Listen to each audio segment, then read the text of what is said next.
감사합니다. 하나님 말씀 함께 봅니다. 하나님의 말씀은 누가복음 1장 8절부터 17절까지의 말씀입니다.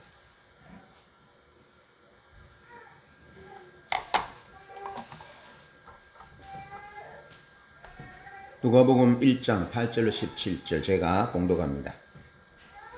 마침 사가랴가 그 반열의 차례대로 하나님 앞에서 제사장의 직무를 행할새 제사장의 전례를 따라 제비를 뽑아 주의 성전에 들어가 분향하고 모든 백성은 그 분향하는 시간에 밖에서 기도하더니 주의 사자가 그에게 나타나 향단 우편에 선지라.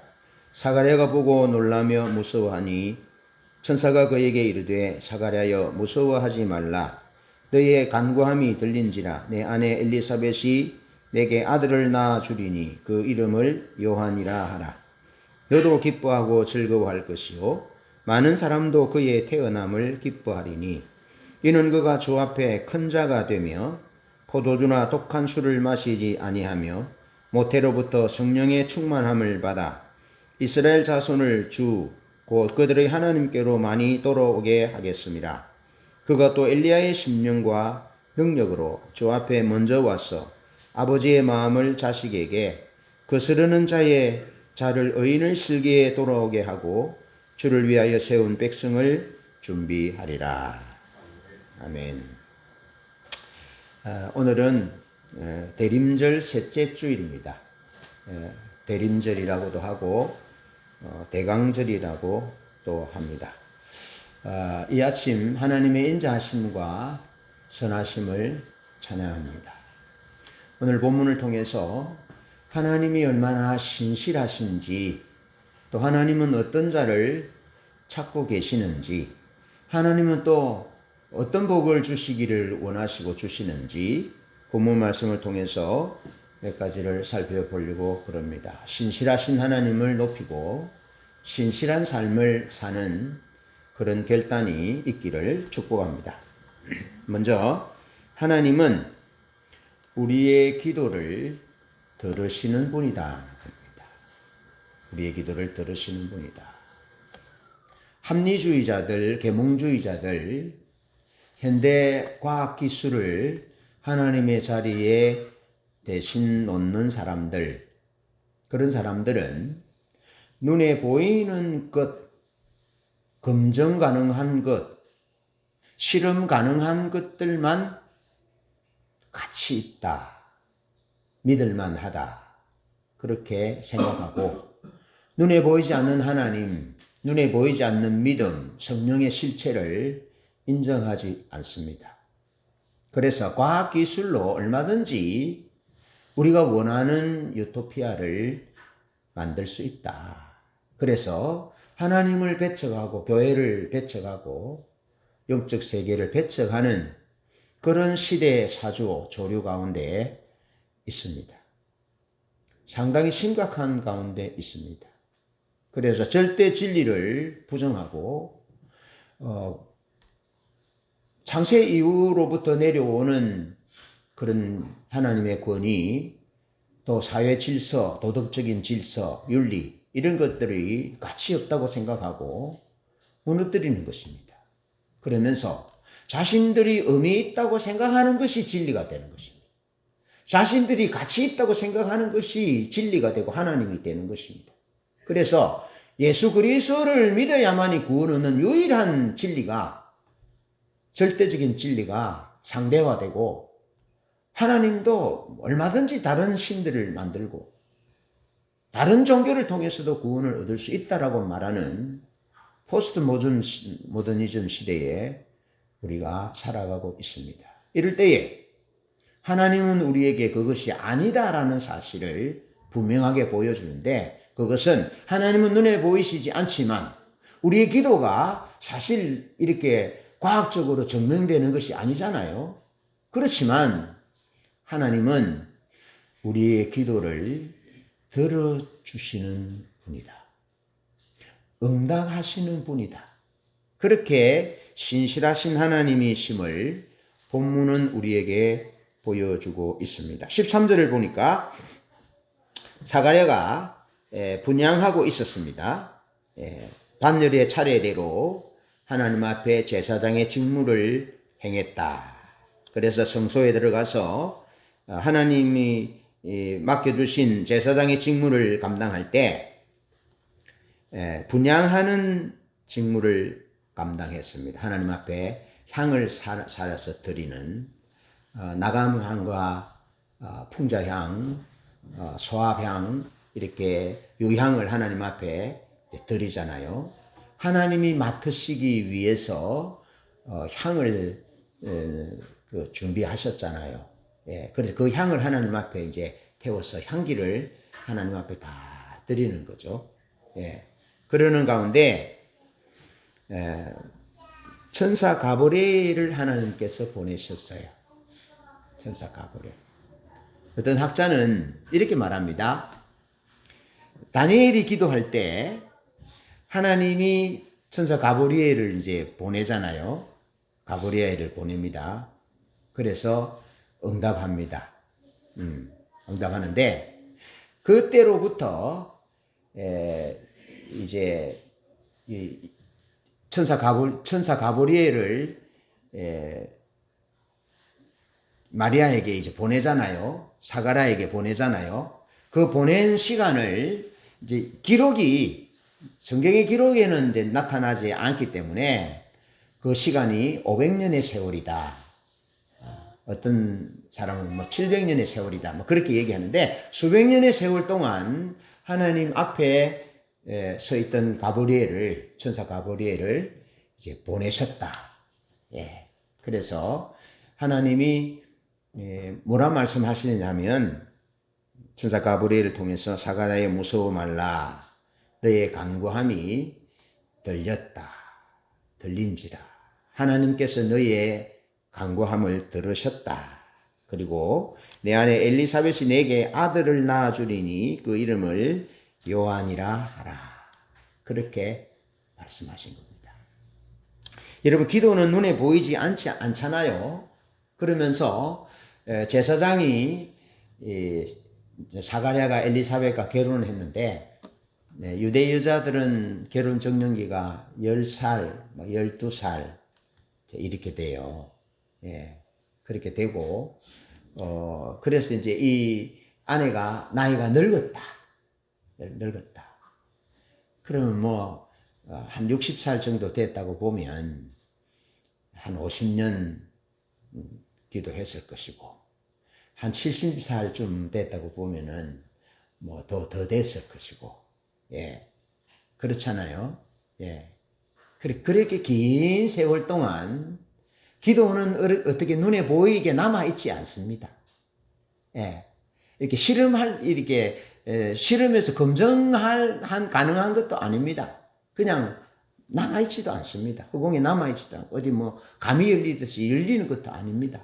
보이지도 않습니다. 그런데 그 긴 세월 동안, 오랜 세월 동안 사가랴와 엘리사벳이 하나님 앞에 아들을 달라고 기도한 그 기도를 하나님은 듣고 계셨다는 겁니다. 듣고 계셔서 하나님의 때가 되매 하나님께서 천사 가브리엘을 보내셔서 하나님이 너의 간구를 들으셨다 하는 겁니다. 언제부터 들으셨다고요? 그가 아들을 달라고 기도한 때부터. 지금 부부가 나이가 늙었으니까 평생 동안 그들이 하는 기도를 하나님은 다 듣고 계셨다. 듣고 계셨다. 그럼 좀 빨리 응답해 주시지. 그건 우리 생각이고. 하나님은 하나님의 목적을 위해서 하나님의 때에 우리가 비록 조급하게 기도할지라도 하나님은 하나님의 목적을 위하여 하나님의 때에 우리의 가장 유익을 위해서 하나님은 응답하시는 분이다. 그래서 기도의 응답에도 예스도 응답이고 노도 응답이고 웨이트도 응답이라는 겁니다. 예. 그렇게 응답한다는 거예요. 그래서 기도는 100% 응답한다는 것입니다. 100% 응답된다. 어거스틴의 어머니 모니카는 평생에 기도했는데 어거스틴이 만유교에 빠져서 이단에 빠져서 돌아오지 않았어요. 그런데 어거스틴의 어머니 모니카가 죽고 난 이후에 성령의 역사로 어거스틴이 하나님께로 돌아오잖아요. 돌아오는데 무엇으로 돌아왔냐면 톨레르게 하는 아이들의 음성이 들려서 톨레르게 뭐냐 성경을 집어들고 읽으라는 거거든요. 집어들고 읽으니까 어둠의 일을 벗어버리고 빛의 갑옷을 입자. 예? 지난날에 방탕한 것을 벗어버리고 빛의 갑옷을 입자 하는 성경을 읽고 하나님께로 돌아왔거든요. 기도는 하나님이 들으십니다. 일평생의 기도를 들으십니다. 그리고 하나님은 반드시 우리의 기도에 응답하신다는 겁니다. 신실하신 하나님이시다는 겁니다. 18절에 보면 사가랴와 그의 아내가 나이 많고 늙었음을 알 수 있다. 오랫동안 기도했다는 거죠. 그런데 창세기 17장 17절에 보면 아브라함의 아내 사라도 나이가 많아서 아기를 낳을 수가 없었어요. 그리고 생리가 끊어져서 자연적인 임신이 불가능한 상태입니다. 그런데 하나님께서 아브라함에 말씀하시잖아요. 나는 전능한 하나님이다. 할렐루야. 못하실 일 없는 하나님이라는 거죠. 그래서 아브라함이 그 하나님의 약속을 믿습니다. 예? 또 사라는 웃습니다. 그렇지만 하나님은 말씀하신 대로 아브라함과 사라에게 아브라함의 100세 때에 아들을 주셔서 그 이름을 이삭이라 하나님이 이름 짓습니다. 하나님이 주셨다는 거죠. 하나님의 것이라는 거죠. 하나님이 아니면 불가능하다는 겁니다. 그렇게 아브라함과 사라의 기도에 응답하셔서 불가능한 상황 가운데 하나님께서 응답하셨고 또 이삭과 리브가가 아기가 없었잖아요. 그랬을 때 창세기 25장 21절에 하나님이 아들을 주십니다. 아들을 주셔서 야곱과 에서를 주셔서 하나님의 놀라운 뜻을 이어가도록 그렇게 하셨고 사무엘상 1장 2절에 보면 한나가 또 기도합니다. 아들이 없어서 기도합니다. 그 다른 부인 엘가나의 부인 브닌나에게 얼마나 구박을 당했는지 모릅니다. 아들이 없다고. 여러분 4,000년 전에 아이가 없었어요. 지금도 우리 어머니가 집에 이제 세를 들어 살았던 집에는 칠공주가 있었어요. 그래서 그 집을 칠공주 집이라 불렀어요. 우리 집에, 우리가 세를 살았던 집에. 그래서 어느 여름에 우리 어머니가 모내기를 하는데 아들을 낳았다고 소식이 들려와서 우리 어머니가 모내기를 하는 자리에서 울었다 하시더라고요. 왜냐하면 우리 어머니도 아들이 귀한 집에 시집 오셔서 저를 넣기 위해서 저희 누나를 탯줄을 배에 딱 붙여서 자르시고 그래 윗목에 밀어 놓으셔서 저희 누나가 제 고모 말씀에 죽었다 하시더라고요. 그리고는 제가 태어났거든요. 대를 이어라고 또 제사를 드리라고. 여러분 그런데 4,000년 전에 아이가 없다면 어떻겠습니까? 아이를 낳지 못하는 것은 칠거지 악 중에 하나를 하잖아요. 그러니까 얼마나 구박을 당했겠습니까? 얼마나 배척을 당하고 멸시를 당하고 그랬겠습니까? 그런 사가랴와 엘리사벳의 기도를 하나님은 들으셨다. 사라의 기도도 들으셨고 리브가의 기도도 들으셨고 한나의 기도도 들으신 하나님은 사가랴와 엘리사벳의 기도를 들으시는 신실하신 하나님이시다 하는 것입니다. 그래서 이 아브라함과 사라와 이삭과 리브가 한나 또 사가랴와 엘리사처럼 하나같이 14절의 말씀처럼 하나님께서 기도에 응답하셔서 선물을 주심으로 그들에게 기쁨을 되찾아 주셨다 하는 겁니다.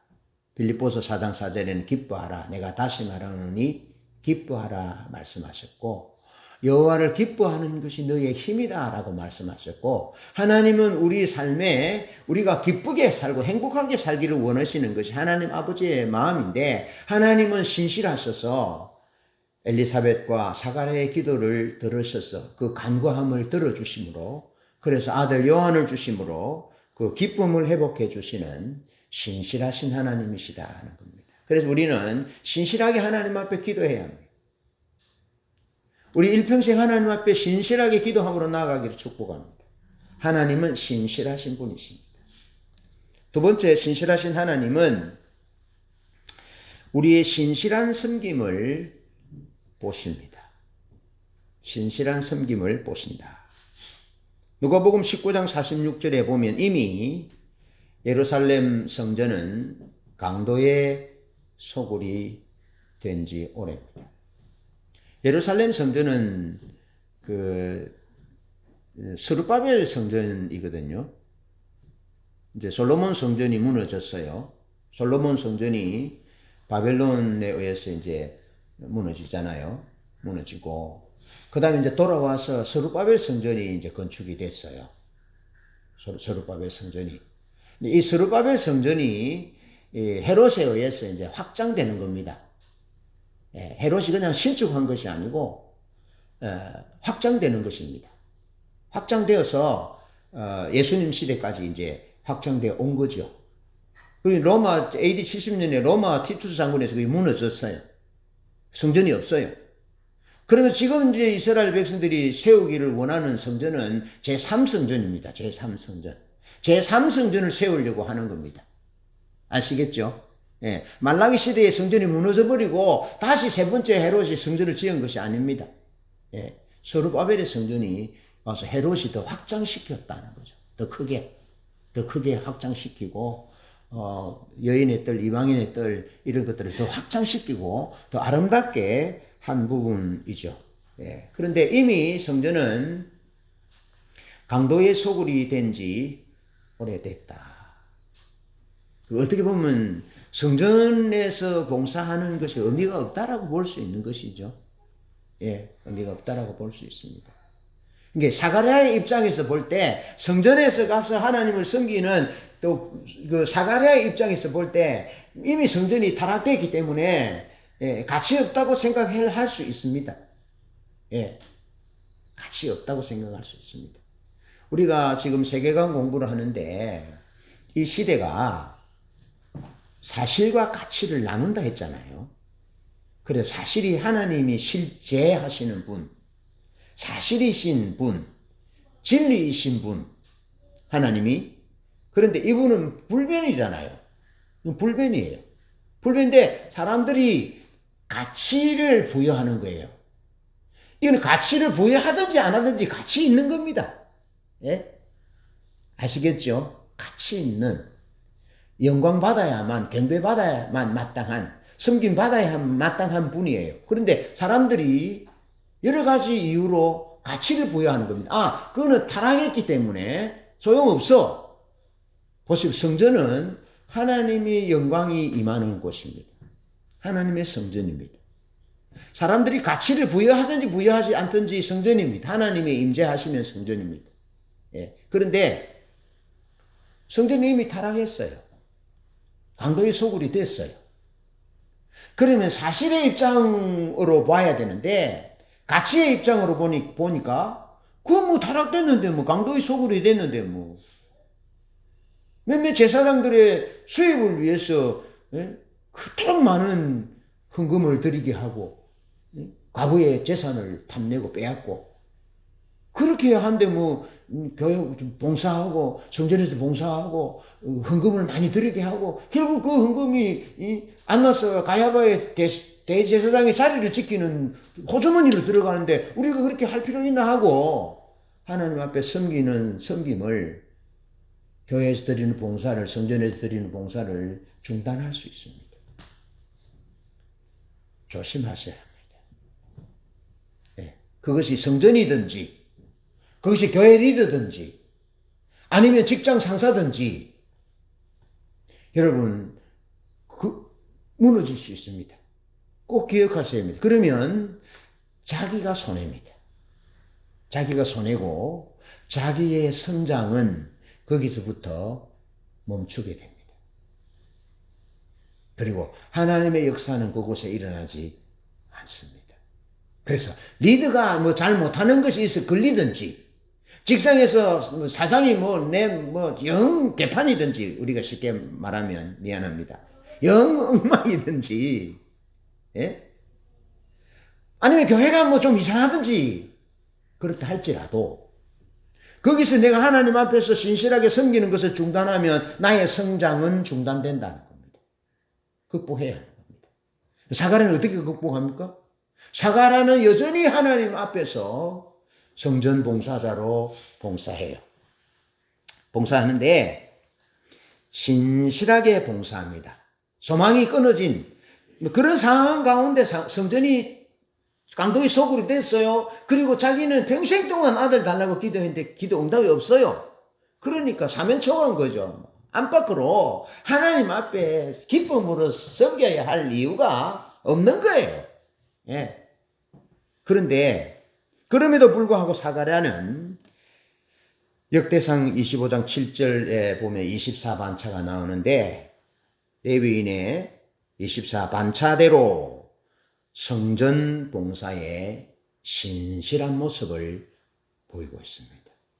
사가랴가 어떻게 신실한 성전 봉사에서 신실하게 봉사했느냐라는 부분들을 보여주는 것이 뭐냐면 제사장은 1년에 2번씩 일주일간 성전에서 하나님을 섬기기 위해서 예루살렘으로 올라갔습니다. 예루살렘으로 올라가면 예루살렘 성전에 많은 방들이 있어요. 많은 방들이 있는데 거기 난로방이 있어요. 난로방. 따뜻한 방이라고도 하고 난로방이라는 곳이 있는데 그 난로방에서 그날 잠을 자는 겁니다.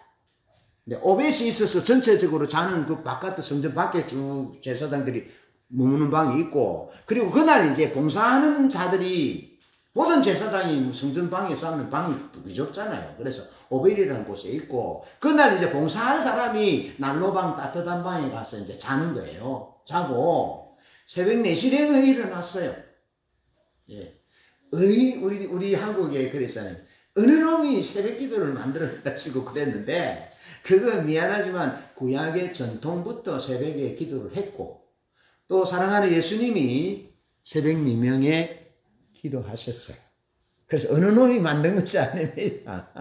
하나님이 기도하셨어요. 그래서 어느 놈이 새벽에 새벽 기도를 만들어서 하는 것은 하나님을 욕하는 거죠. 그래서 새벽 4시 되면 일어나서 이제 예배를 드릴 준비를 하는 겁니다. 그리고 새벽 4시 반이 되면 따뜻한 난로방에서 나와가지고 제사장의 의복을 입고 나와가지고 다듬어진 방이라는 방으로 갑니다. 그래서 새벽 4시 반 되면 다듬어진 방에서 제비를 뽑습니다.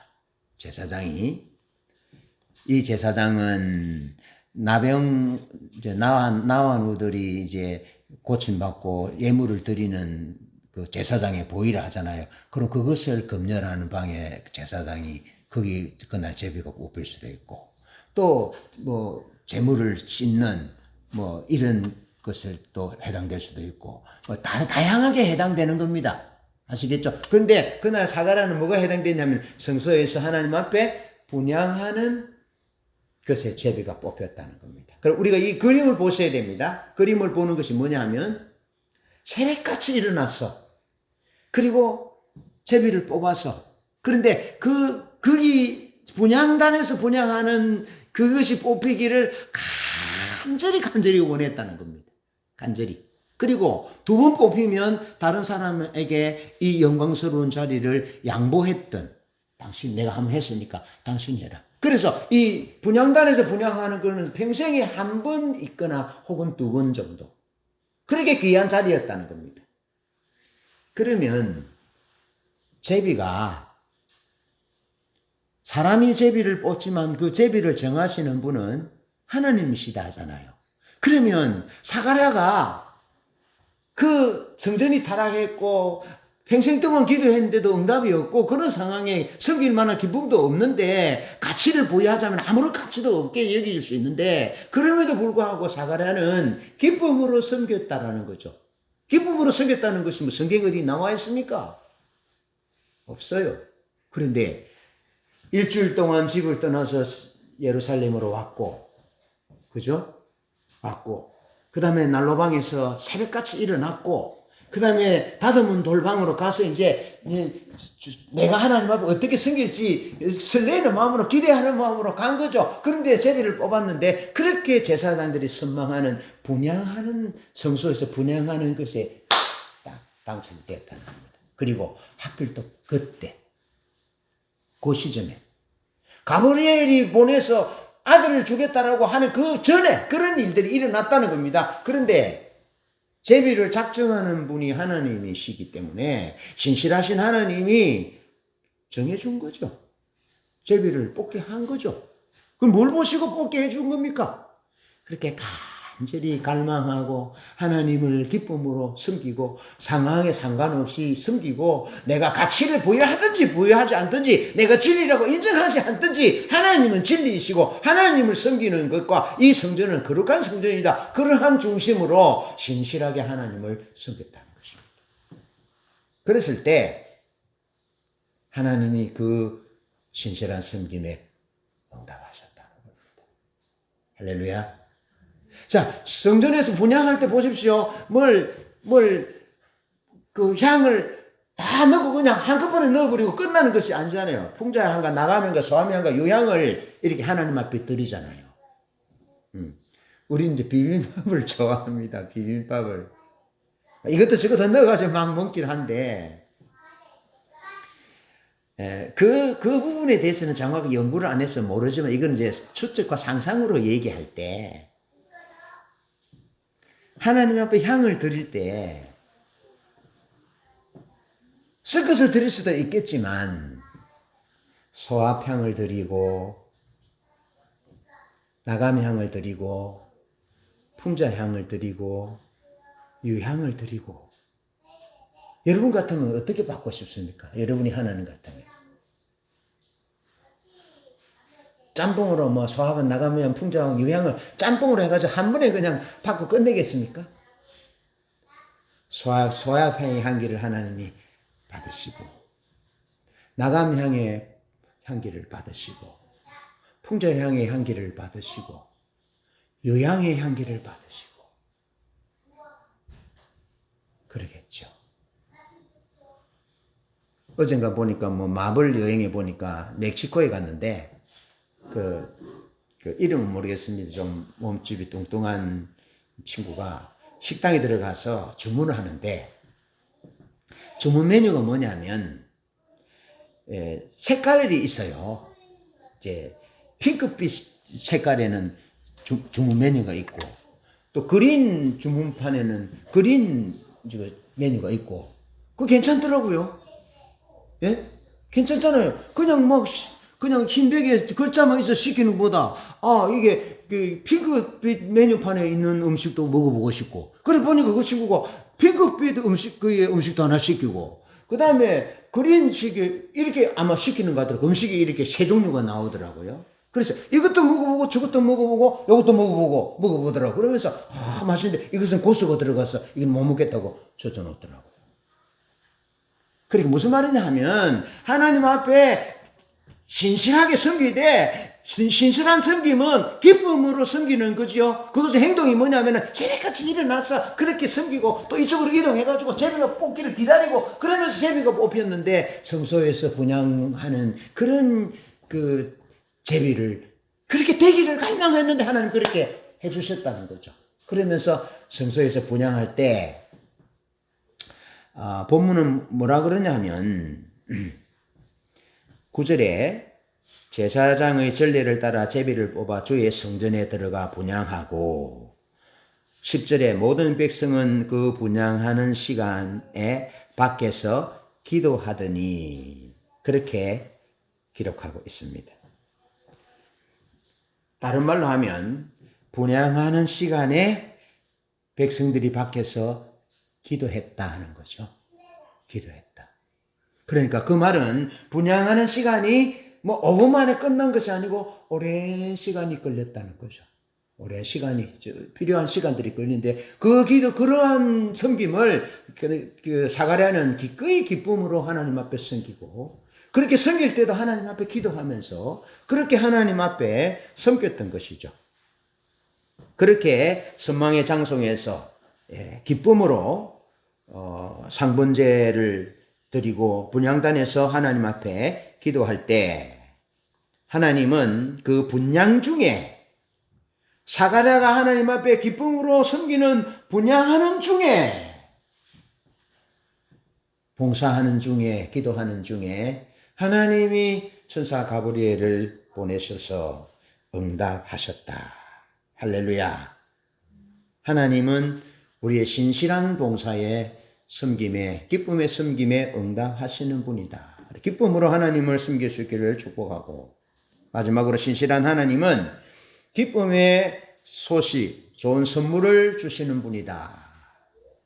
어둡고 외로운 노부부의 삶입니다. 하나님을 신실하게 충성되이 섬겨도 별 볼일 없구먼, 이런 시선이, 따가운 시선이 올 수 있습니다.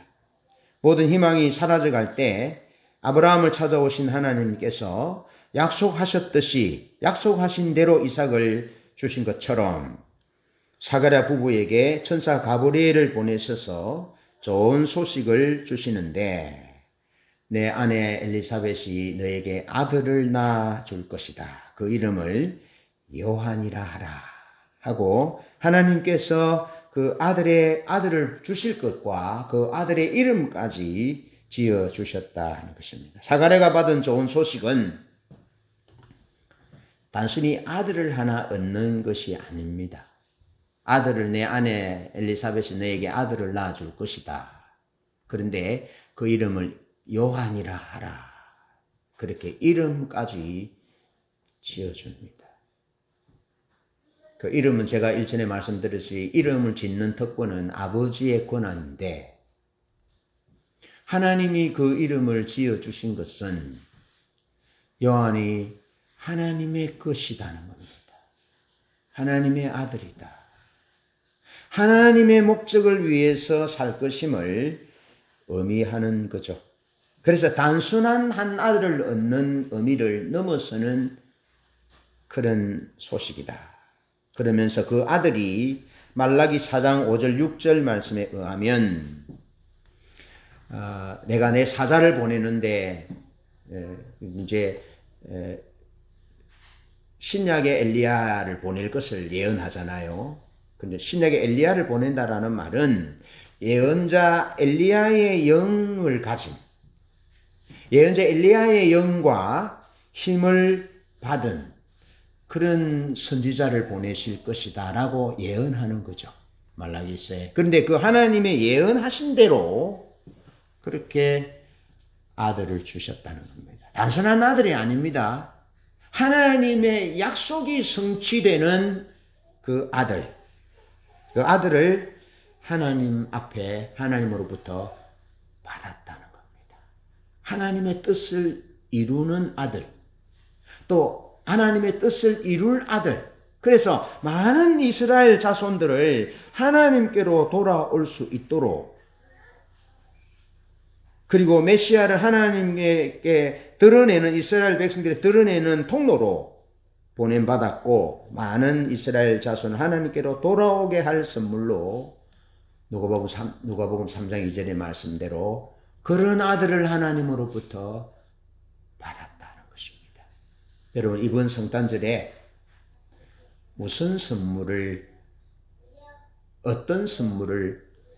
받고 싶습니까? 하나님의 말씀이 성취되고 하나님의 뜻을 이루는 그런 선물을 받을 수 있으면 좋겠습니다. 그런데 하나님은 그런 선물을 어떤 자에게 주시느냐? 신실하게 기쁨으로 상황에 상관없이 하나님은 나의 하나님이고 경배 받으셔야 하고 영광 받으셔야 되고 섬김 받으셔야 한다는 이러한 사실을 토대하여 기꺼이 기쁨으로 신실하게 하나님을 섬기는 자에게 기도가 응답되지 않고 주위의 시선들이 따가울지라도 하나님은 살아계셔서 내 기도를 들으시는 분이야. 믿음이 없이는 하나님을 기쁘시게 해드릴 수 없어. 하나님께 나아가는 자는 반드시 그가 계신 것과 그가 찾는 자들에게, 자기를 찾는 자에게 상 주시는 분이야 하는 믿음을 갖고 변함없이 기도하는 자에게 하나님께서 하나님의 뜻을 예언을 성취하고 하나님의 뜻을 이루는 많은 사람들을 주님께로 이끌 수 있는 그런 아들을 보내주겠다 응답하시는 하나님이시다는 것입니다. 그래서 신실하신 하나님을 신실하게 섬기는 그런 교우들이 되셔서 이번 성탄절 하나님이 기뻐하시는 선물을 모두 받으시는 은혜가 있기를 주님의 이름으로 축복합니다. 아멘. 찬양하겠습니다.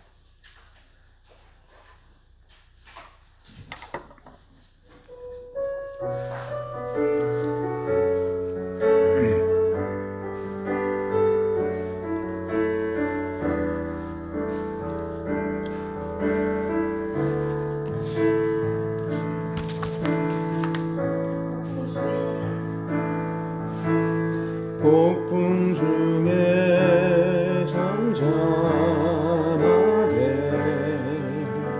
계신 주님 나발하네. 저 영광 앞에 모든 만물 엎드리어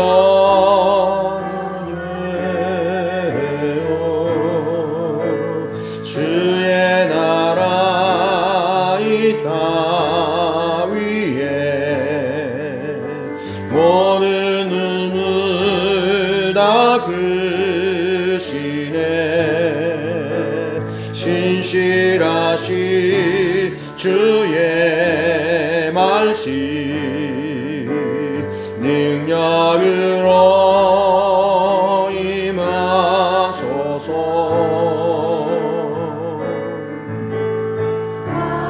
예와 예수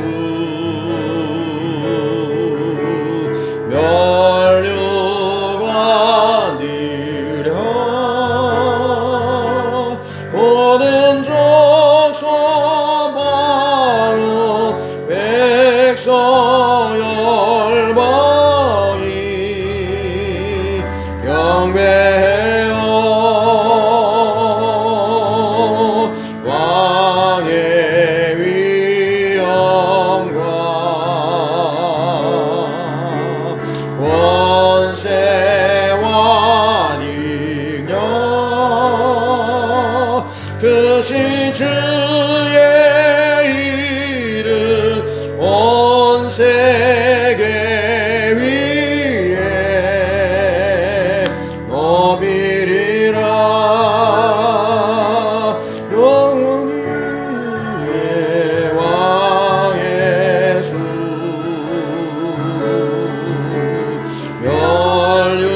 멸류관 뒤로 모든 족속 방언 백성 열방이 경배